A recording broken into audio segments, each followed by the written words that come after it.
What if the biggest financial crime in history wasn't pulled off with weapons or hacking, but with psychology? Bernie Madoff stole more than $65 billion, not by force, not by violence, but by manipulating trust. This wasn't just a scam. It was the most infamous Ponzi scheme in history. And the psychological tricks he used are the same ones that trap people in scams every single day. So what exactly is a Ponzi scheme?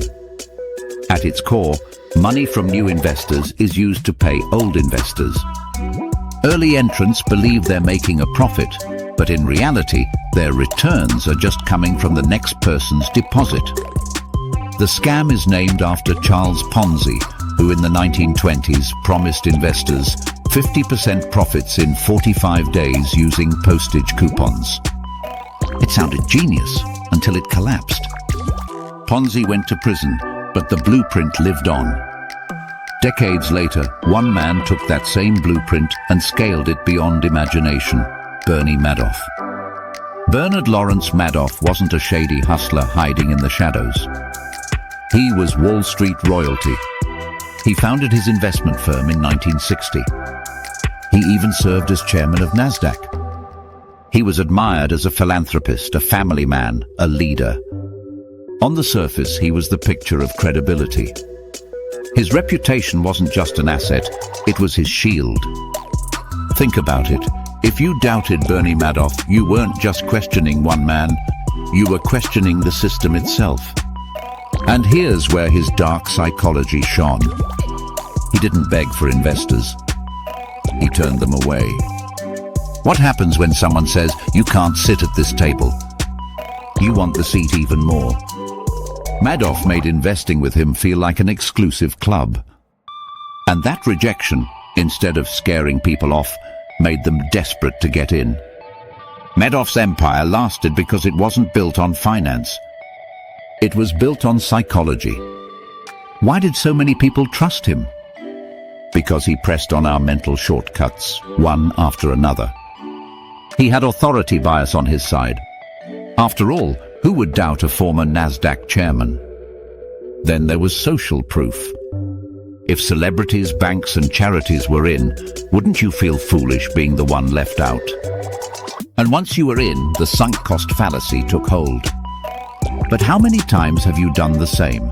Throwing good money after bad, just to avoid admitting you were wrong. The returns looked safe, predictable, too safe. But that's where loss aversion played its part. People would rather cling to the illusion of steady gains than face the fear of losing out. And remember how he turned people away. That scarcity and exclusivity. If you got barred, you didn't think he was a fraud. You thought you weren't worthy. Country clubs, religious networks, elite circles, all fell to groupthink. To question Madoff was to question your community. Who dares to be the outsider? Even the paperwork told a story. Madoff sent out fake trade records, detailed and precise. It created an illusion of transparency. And who wants to believe their statements are lies? But perhaps the cleverest trick was consistency itself. Year after year, returns were smooth and predictable. Too smooth. Yet normalcy bias kicked in. If it's worked this long, it must be safe. And when challenged, Madoff smothered critics with jargon or leaned on his status. That's cognitive overload, making people feel small, unqualified, or embarrassed for even asking. He wasn't improvising. He was orchestrating. Layering bias on top of bias until even the smartest minds couldn't see through the fog. But there was one more bias at work, maybe the most dangerous of all.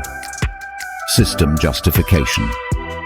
This is our tendency to defend the very systems we rely on, even when they're broken. Because if the system collapses, what does that say about us? With Madoff, the logic was simple. If Bernie's a fraud, then Wall Street itself can't be trusted. And who can live with that? One European financier, Carl Shapiro, who managed royal family wealth, admitted it plainly. If I'm wrong about Bernie Madoff, I'm a dead man.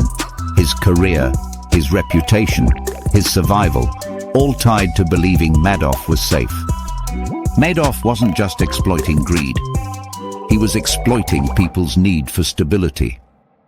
This psychology kept the scam alive for decades. Billions vanished from charities, retirement funds, and family savings. Regulators ignored red flags. Experts who should have known better stayed silent. Why? Because they too were trapped in the same illusions. But every Ponzi collapses eventually. In 2008, the global financial crisis hit. Investors rushed to withdraw their money. Outflows exceeded inflows for the first time. And just like every Ponzi before it, the house of cards came down. Madoff confessed to his sons. Within 24 hours, he was arrested. But here's the cruel reality. Madoff hadn't bought a single real security that could be liquidated.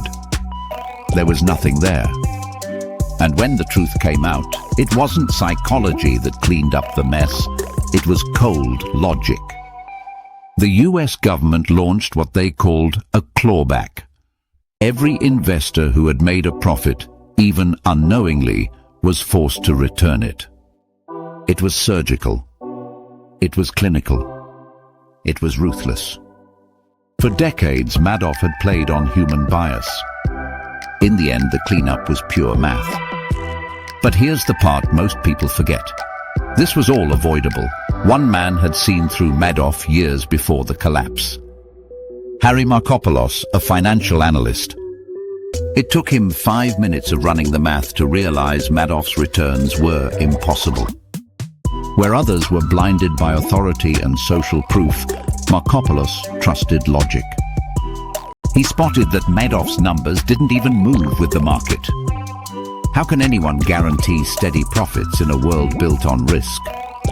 And his own psychology played a role. He was obsessive, skeptical, even paranoid, convinced his life was in danger for exposing the truth. For nearly a decade, he warned regulators. And for nearly a decade, they ignored him. Why? Because they too were trapped in the same psychological fortress that shielded Madoff. So let me ask you, if you'd spotted the red flags, would you have spoken up or stayed silent? Drop your answer in the comments and join the discussion. Bernie Madoff pulled off the most infamous Ponzi scheme in history. Not with violence, not with innovation, but with psychology. He exploited authority, social proof, loss aversion, and system justification to trap some of the wealthiest, most educated people in the world. And when one man saw through the illusion, his warnings were ignored because the truth was too terrifying to face. This was Deceive and Believe. If you want more dark psychology exposed, hit like, subscribe, and stay sharp, because manipulation never sleeps.